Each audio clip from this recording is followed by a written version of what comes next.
Livro O Poder da Esposa que Ora, capítulo 5. Seu afeto.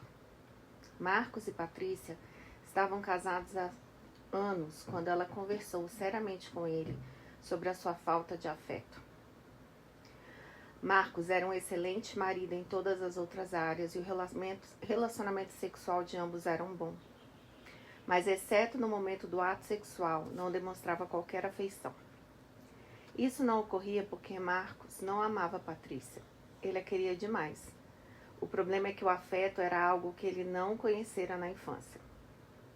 Patrícia sentia-se culpada com seus próprios sentimentos e não queria criticar ou magoar Marcos, mas ela também não conhecera afeto quando criança. Portanto, isso era muito importante em seu casamento. Cada vez que ela o confrontava sobre esse problema, ele tentava mudar, mas logo as coisas voltavam a estaca zero. Isso provocou em ambos grande frustração e mágoa. Com o tempo, Patrícia perdeu as esperanças e sentiu como se estivesse morrendo por dentro.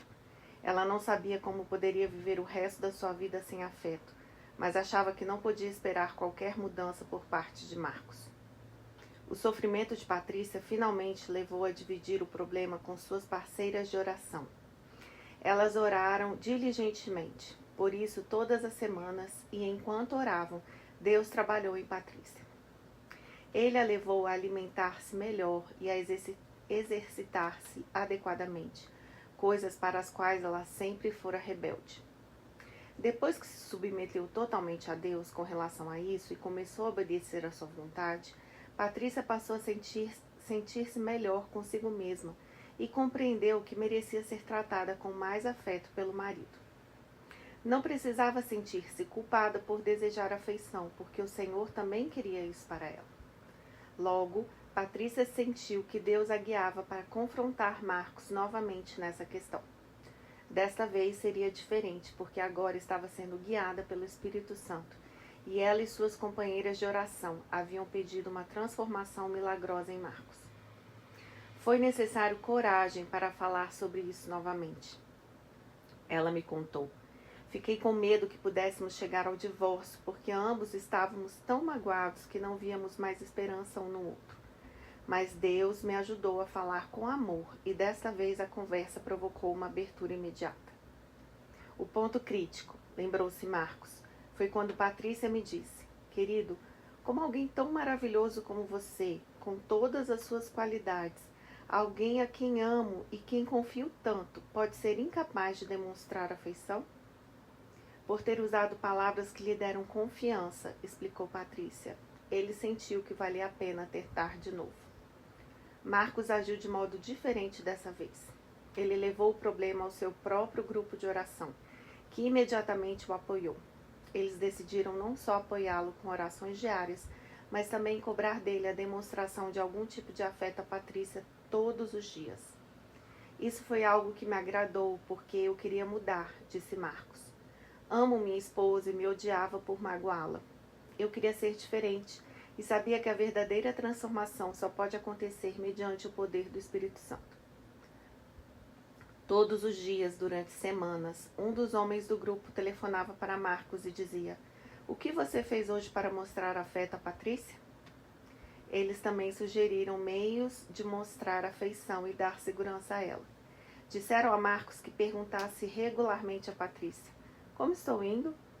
Para alguém cujo coração não tivesse sido preparado pelo Espírito Santo, isso poderia ter sido extremamente aborrecido. Mas, como Marcos aceitara com prazer a obra do Senhor nele, não houve problemas. Agora, a primeira coisa que ele faz ao chegar em casa é me dar um abraço e um beijo, disse Patrícia com um sorriso radiante. Senti-me uma nova pessoa depois de 5 abraços. A situação de Marcos e Patrícia não é rara. Muitas pessoas, mesmo homens e mulheres piedosos, mantêm casamentos falidos por ausência de afeto. As mulheres suportam isso porque os maridos são bons em outros aspectos, ou porque elas não se sentem dignas de exigir afeição. Mas não foi assim que Deus planejou o relacionamento conjugal. O marido conceda à esposa o que lhe é devido e também, semelhantemente, a esposa ao seu marido. 1 Coríntios 7:3. Há um tempo de abraçar, diz a Bíblia, Eclesiastes 3:5. Esse tempo é definitivamente quando você é casado. A afeição não está no alto da lista de prioridades dos homens, porque eles, no geral, acham que sexo e afeição são a mesma coisa. A maior necessidade da mulher é o afeto.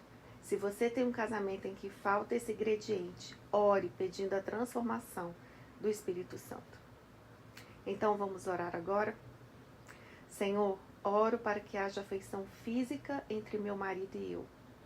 Capacite cada um de nós a deixar de lado o constrangimento ou a apatia e ser efusivo em nossa demonstração de amor. Ajude-nos a demonstrar o quanto gostamos e valorizamos um ao outro. Lembre-nos durante o correr do dia de tocar-nos de alguma maneira afetuosamente. Ajude-nos a não ser frios, reservados, desinteressados ou distantes. Capacite-nos a ser cordiais, ternos, compassivos, amorosos e carinhosos. Afaste qualquer atitude obstinada da nossa parte que nos impeça de mudar e crescer. Se um de nós for menos afetuoso que o outro, dê-nos equilíbrio. Se a ausência de afeto provocou em nossos filhos uma visão negativa do casamento ou ensinou-lhes um meio incorreto de se relacionar com o cônjuge, ajude-nos a corrigir essas falhas, de modo que possamos ser-lhes um exemplo a ser seguido. Mostre-nos como confessar francamente nossos erros a eles e demonstrar nosso compromisso de viver de modo diferente. Mude nossos hábitos de indiferença ou excesso de ocupação, que não nos consideremos sempre certos e a que a afeição não seja um ato de grande esforço. Ajude-nos a não enfraquecer o casamento, negligenciando esse meio vital de comunicação. Oro para que sempre saudemos um ao outro com ósculo de amor. 1 Pedro 5,14. Sei que só o poder transformador do Espírito Santo pode fazer mudanças duradouras. Confio em que o Senhor irá transformar-nos e fazer de nós o marido e a esposa que nos chamou para ser. Em nome de Jesus. Amém. Agora vamos seguir para os instrumentos de poder, que são versículos bíblicos no fim de cada capítulo.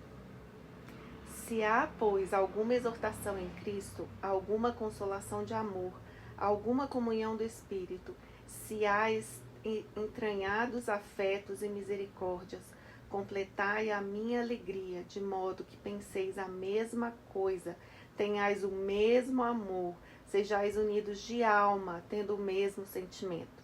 Filipenses 2, de 1 a 2. Assim também os maridos devem amar a sua mulher como ao próprio corpo.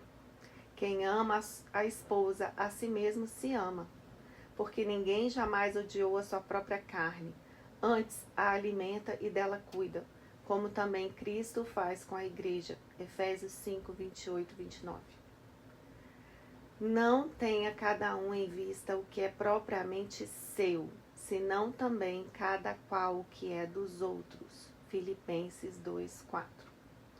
A sua mão esquerda esteja debaixo da minha cabeça, e a direita me abrace. Cântico dos Cânticos 2, 6.